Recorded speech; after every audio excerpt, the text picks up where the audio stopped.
everyone, I'm Maria. Hi, I'm Ellen. And we have a cute little craft for you that you can make for your teacher for Christmas, teacher appreciation, end of the school year, or just because you want to. And through this craft, we want to show our appreciation to all the teachers that we know present and even the ones in the past. We did a lot of research on what teachers actually want if you were to give them a gift. They don't expect anything, but a simple thank you is all they really want.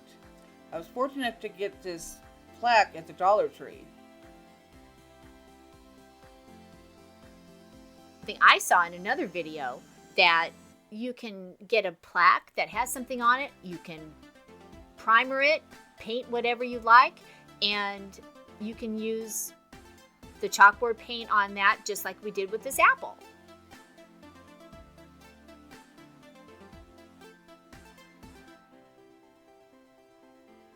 So I had my grandson write on there to his teacher, which I think came out adorable. But I do recommend that if you're going to use the chalkboard paint, section it off, because when it came to painting the red, it took a while. Let's just be nice about that. So you got to go with the flow. Exactly. So I got these craft sticks, and I was going to use popsicle sticks originally, but they were kind of just too small, and these were easier to cut. And these craft sticks you can get at the Dollar Tree. So I just measured them out and made them all fit.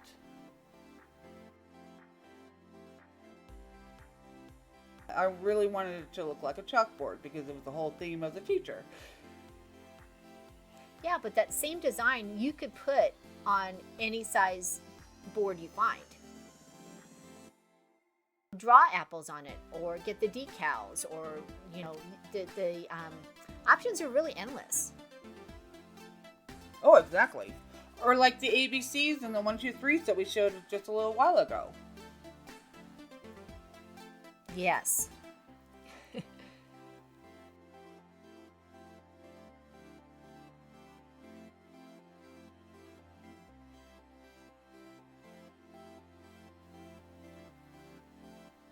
So as you can see, there is a little mark there. So I got my trusty little joint compound and just filled it in. I love that stuff.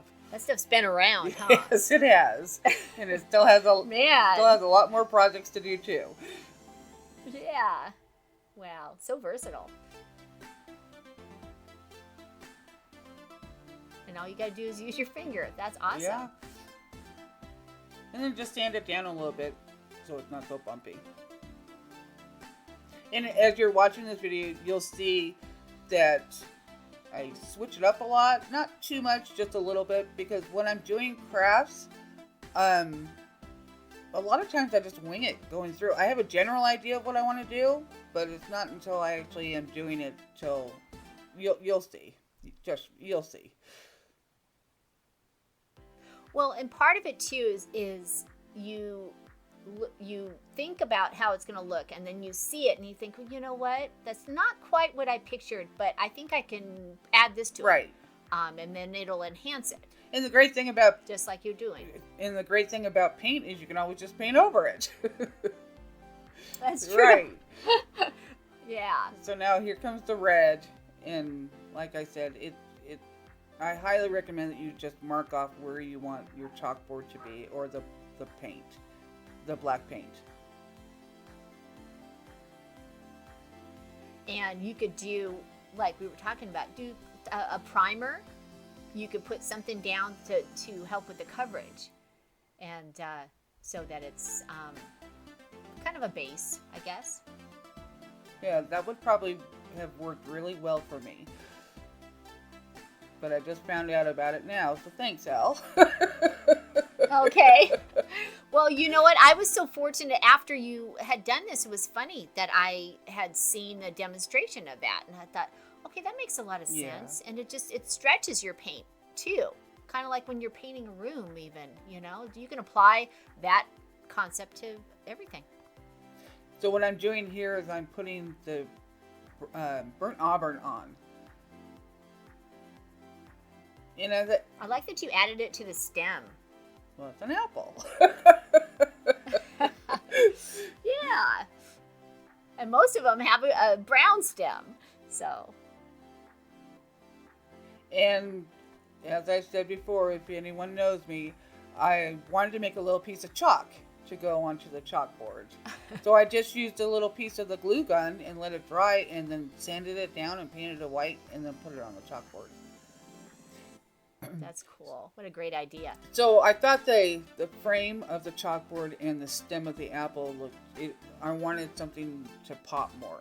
So I used the territorial beige and the brown oxide, and you just mix them together and just go back and forth so you get that wood grainy look. You know, with the lines in the wood. I don't know what it's called. See? And you see it there. Oh. It looks so good. You can see the grain. I thought it came out really well. I thought it really came out looking like wood. Yeah, it does. It looks really good. So I wanted to put back in the original lines that they had on the plaque before I got to it. And so I just used a white crayon and just put them in. It was real simple. And there's the little piece of chalk that I made. Oh, that's cool. And then you'll go ahead and paint it a little bit later to put down right. there. Oh my gosh. And those are so cute. Being able to use your trusty glue gun to put all of the little decals down. And they're just all things that makes you think of school and teacher and things that they'll use and help you to learn through school. Right. So I found these at Joann's, and I really liked them because they were puffy. And they really, gave it dimension. And they really pop against the red. I like that. It looks so good. And then I wanted to make sure that I put the year on there so she would know when she received it. She could put it in her classroom. She can put it in home, in her home. She can put it anywhere she wants to. It's just I wanted to also teach my grandson that just saying thank you to someone means a lot. Goes a long way. And these teachers that we know work really hard, and they give so much of themselves, and it's nice to recognize that. And we have, our sister Sharon, for one, person that we've known forever as a teacher, our niece, and then even my daughter-in-law. So I feel so grateful for what they do. There you go.